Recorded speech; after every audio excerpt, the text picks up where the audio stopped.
Halo sahabat Darul Hilmi, selamat pagi. Assalamualaikum warahmatullahi wabarakatuh. Pada kesempatan kali ini, Selasa, tanggal 10 Januari 2023,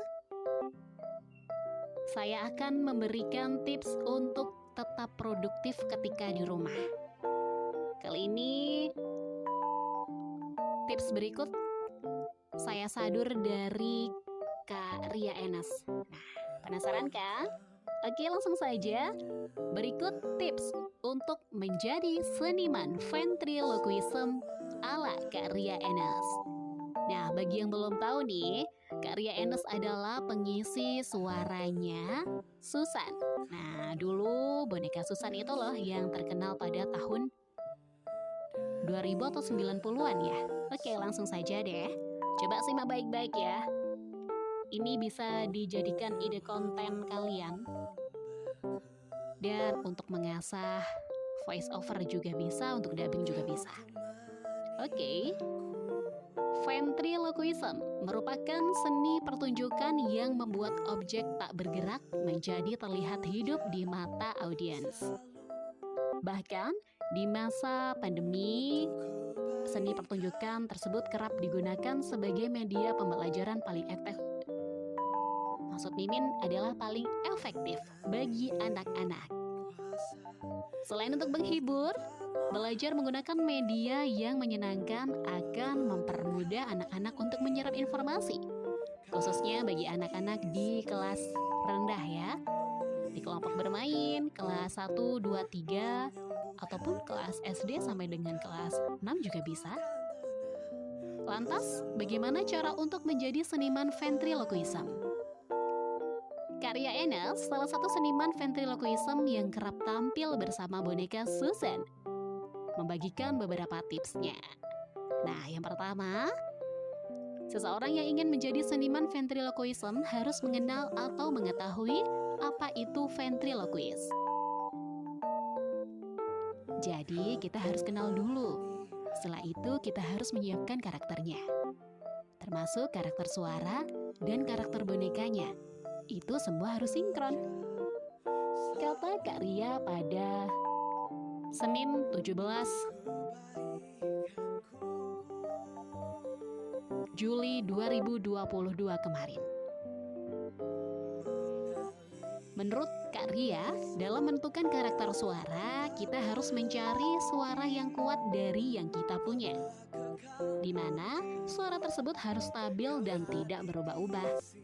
Nah, kayak Mimin nih, biasanya kalau ngedaber itu maksudnya bukan suaranya itu suka berubah-ubah, nggak bisa nentu gitu.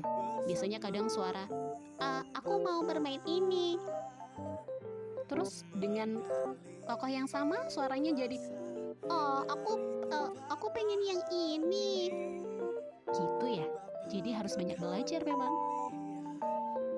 Oke, lanjut.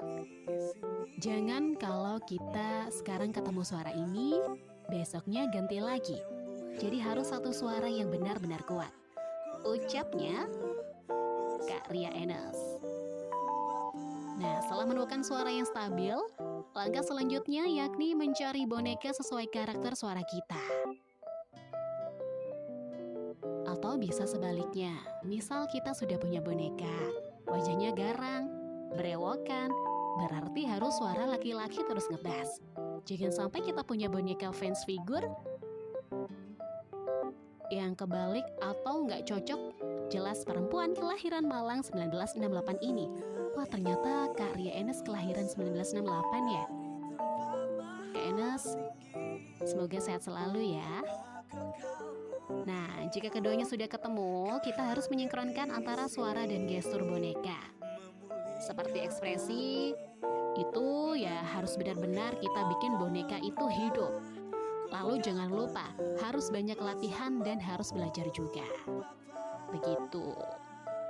Bahkan, Kak Ria Enes mengaku agar dapat mendalami karakter boneka Susan, selain melatih teknik bicara dan juga teknik memainkan boneka, ia juga mendalami mengenai psikologis anak. Karena boneka Susan ini kan identik dengan anak-anak. Jadi saya juga harus belajar bagaimana karakternya anak. Nah, untuk mendalami karakter anak ini, butuh waktu panjang dan latihan yang rutin. Kata Kak Ria Enas. Terakhir nih, yang tak kalah pentingnya yakni latihan nafas. Supaya kalau kita ngomong suaranya stabil, nafasnya nggak putus-putus, cara bicara intonasi, tempo, artikulasinya juga harus diperhatikan. Tutup Kak Ria Enas. Nah, seperti itu saja. Kali ini Mimin akan mencoba buat contoh ya. Sebenarnya Mimin sudah punya boneka puppet ya, namanya boneka tangan. Dulu saya belinya di Shopee. Harganya kalau nggak salah 250.000. Karena belum punya ide untuk buat konten bonekanya, jadi boneka selama ini saya sudah dapat 1 tahunan. Bonekanya saya tidurkan di dalam lemari. Baru hari ini tadi saya buka untuk saya kasihkan tahu ke anak. Ya, respon anak juga suka sih. Mungkin teman-teman Darul Hilmi bisa kasih pendapat. Bonekanya itu perempuan, kemudian kepang 2, dan memakai baju batik. Mungkin suaranya harus menggunakan suara aku pakai suara medok aja ya. Dan suaranya kayak gini mungkin. Atau pakai jenis suara yang seperti apa ya? Mimin juga masih bingung. Dan masih perlu banyak referensi lagi. Doakan saja ya sahabat Darul Hilmi, di kemudian hari bisa launching deh bersama boneka ini. Dan untuk namanya juga masih belum punya. Dulu sempat saya buatkan di media TikTok, cuman kurang menarik aja. Jadi saya masih fokus di voice over dan dubbing dongeng anak-anak. Nah, seperti itu. Terima kasih sudah mendengarkan podcast ini. Semoga sahabat Darul Hilmi sehat selalu. Dan di tahun 2023 ini, maaf ya belibet, di tahun 2023 ini, kita semua selalu diberikan kesehatan, kebahagiaan, planning di tahun ini tercapai dengan lancar. Dan wassalamualaikum warahmatullahi wabarakatuh. See you next podcast.